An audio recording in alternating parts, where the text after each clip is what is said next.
Halo, perkenalkan nama saya Yulita Maria Sulistiaroga dengan NIM 19090100013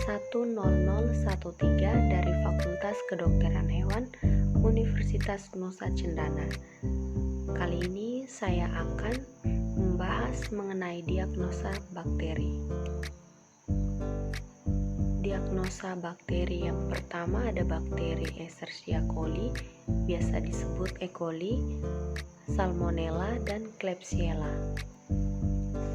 Yang pertama, untuk bakteri E. coli. Bakteri E. coli merupakan bakteri batang gram negatif, tidak berspora, motil, berbentuk flagel peritrik, berdiameter kurang lebih 1,1 sampai 1,5 mikrometer kali 0,2 sampai 0,6 mikrometer. Bakteri E. coli dapat bertahan hidup di medium sederhana, menghasilkan gas dan asam dari glukosa dan memfermentasi laktosa. Pergerakan bakteri ini motil, tidak motil, dan peritrikus. Ada yang bersifat aerobik dan anaerobik fakultatif.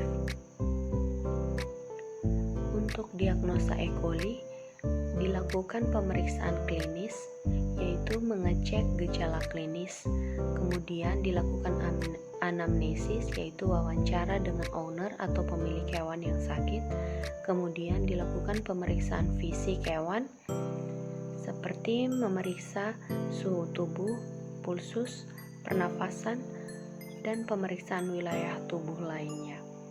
Yang terakhir, melakukan pemeriksaan laboratorium berupa tes molekuler PCR.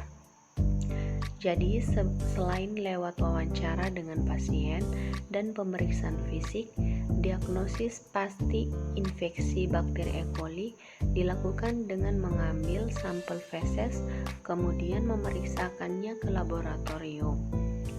Di bawah mikroskop dapat dilihat ada tidaknya bakteri E. coli yang menginfeksi. Kemudian teknik PCR adalah salah satu teknik molekuler yang digunakan untuk mengidentifikasi penyakit infeksi yang disebabkan oleh bakteri E. coli. Metode ini memiliki banyak kelebihan, yaitu dapat menghasilkan amplifikasi produk yang tepat, akurat, cepat, spesifik, dan membutuhkan jumlah sampel yang sedikit. Dan metode ini dapat digunakan untuk mengatasi kelemahan diagnostik konvensional seperti kultur, sehingga perlu dikembangkan suatu metode yang cepat dan sensitif dalam mendeteksi penyakit diare, antara lain dengan menggunakan teknik PCR. Berikut Salmonella sp.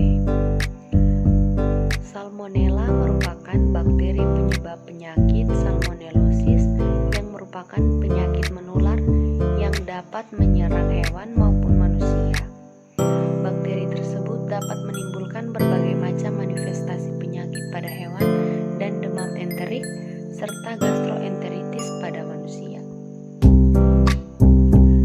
Diagnosa Salmonella spp yaitu dengan melihat tanda klinis penyakitnya, kemudian dilakukan isolasi dan identifikasi Salmonella secara bakteriologik, dan dilakukan pemeriksaan serologis dengan tes plate agglutination dengan menggunakan whole blood, dan terakhir menggunakan ELISA dan PCR.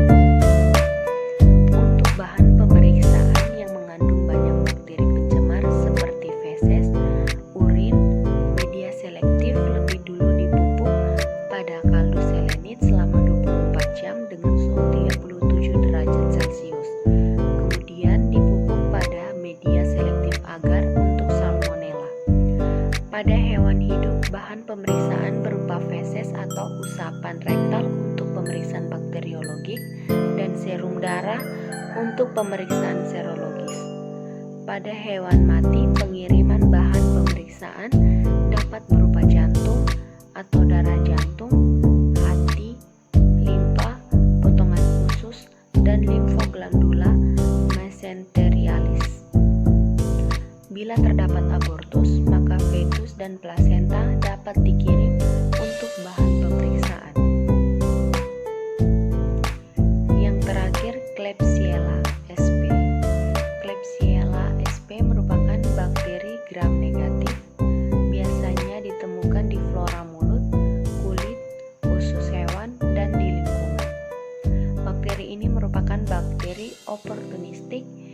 yang menyebabkan infeksi pada hewan dan manusia. Yang terakhir, diagnosa Klebsiella sp, yaitu dengan melihat gambaran mikroskopik, isolasi primer pada media, melihat penampakan koloni pada media, dan melakukan tes-tes biokimiawi seperti yang pertama kultur, yaitu agar darah dan McConkey, uji serologis berupa ELISA, dan uji molekuler berupa PCR ELISA.